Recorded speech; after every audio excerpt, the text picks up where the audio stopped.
Good day, Reed here. Nice to see you again. And I guess I'm the one being seen, but nice to be here with you. I'm out here at my composting space. I think last time I was out here it was August, if my memory is pretty good.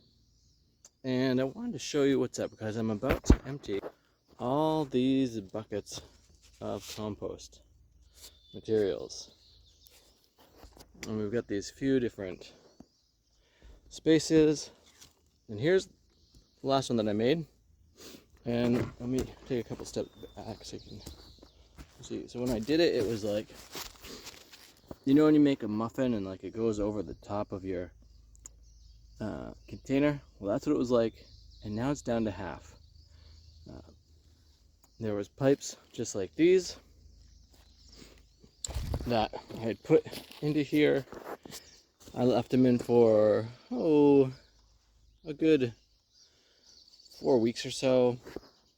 You only need them in for like maybe a week or something before all the different microbial activity just does its job.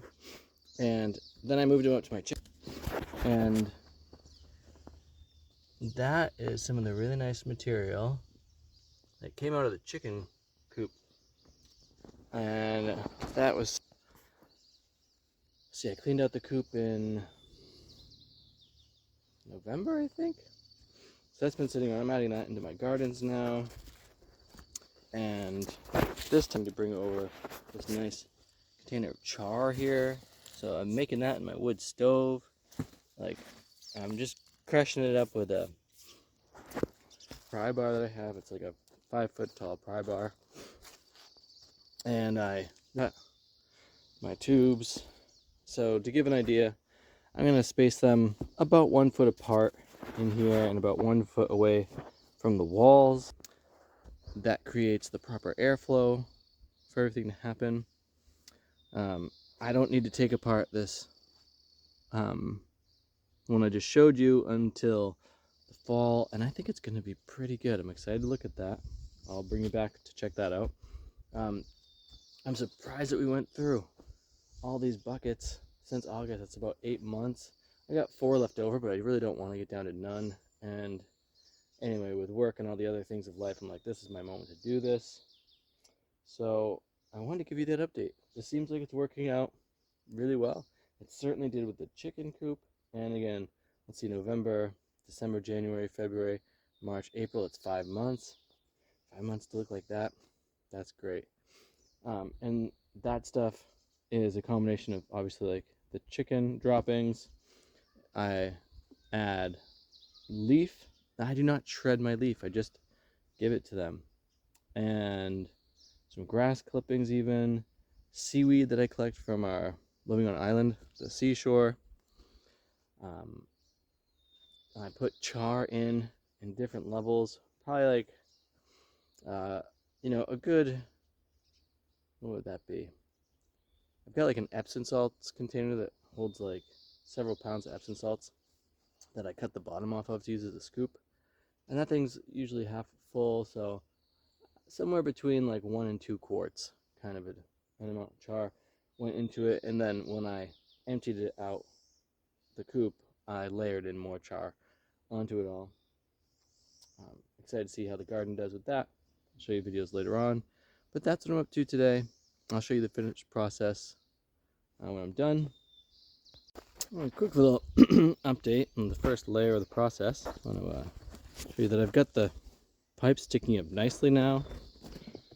And I got my first layer of char on there. This is 8 buckets worth of material in soon, so I'm hoping I should be able to get another 8 in there before I have to continue raising up all of the hay that you see on the edges there. That really helps to contain everything in this beautiful mess. And I'm not doing char per one. I just want to do like a layer of it as it goes. Most of this material is pretty wet and messy, and so it's gonna provide plenty. And then I actually clean out the buckets with a hose and take that water and dump it back over, so it'll be pretty well hydrated. And then, for people who are doing this like super legit, they have a little sprinkler they put on top of here, and so it's on a little timer, and they keep it moist the whole time. They might even like put a breathable tarp over this. If you're in the agricultural world, you know what I'm talking about. And you probably are if you're watching this video. And if you're not in that world yet, maybe you're in the horticultural world, which is actually a lot cooler. Those differences we'll get into later. Hey there. So I'm back with my final part of the video here. And you can see it's pretty well to the top. The pipes worked out pretty well. You know, there's the fun thing with this here, that when you look like at the distance between them, it's roughly 1 foot away from any one of them. So that should provide the air circulation I'm looking for. Every like 8 to 10 buckets, spread another layer of char onto it, topped it off with char before I put all the mulch hay back on. The mulch hay on the top especially helps to keep animals out of it and keeps it extra moist so that if the sun does get into this zone, it doesn't just fully dry it out. I cleaned my buckets by just spraying them down with a semi-pressurized hose, and that did a pretty reasonable job.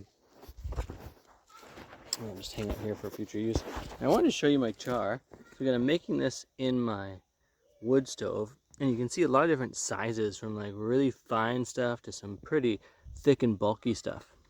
Now, when I'm looking at the different literature that's out there about the char and implementing it into the soil once it's been inoculated, which is exactly what's happening over here in this pile,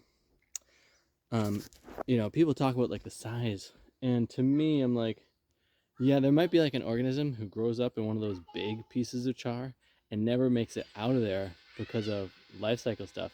Honestly, I haven't studied enough of that to know how far they travel. But my thinking of it is like the little stuff is like, hey, that's great. It can store the water because it holds between 5 and 8 times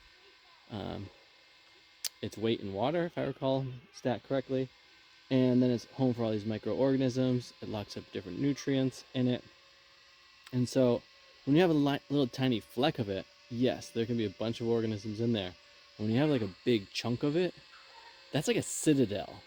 Like, once it's in the earth, you know, those organisms are going to be safe there. They can really proliferate there, and it lets the bigger organisms that can't fit into that space, you know, be kept out like a citadel. So that's some of my logic with that.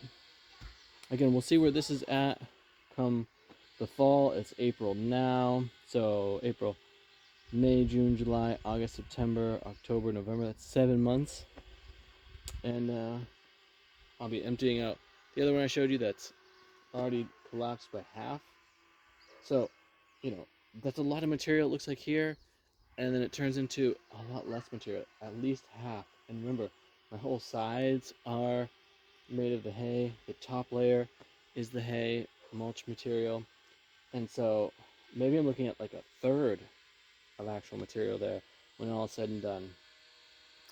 But I feel great about the results. I showed you the chicken manure results.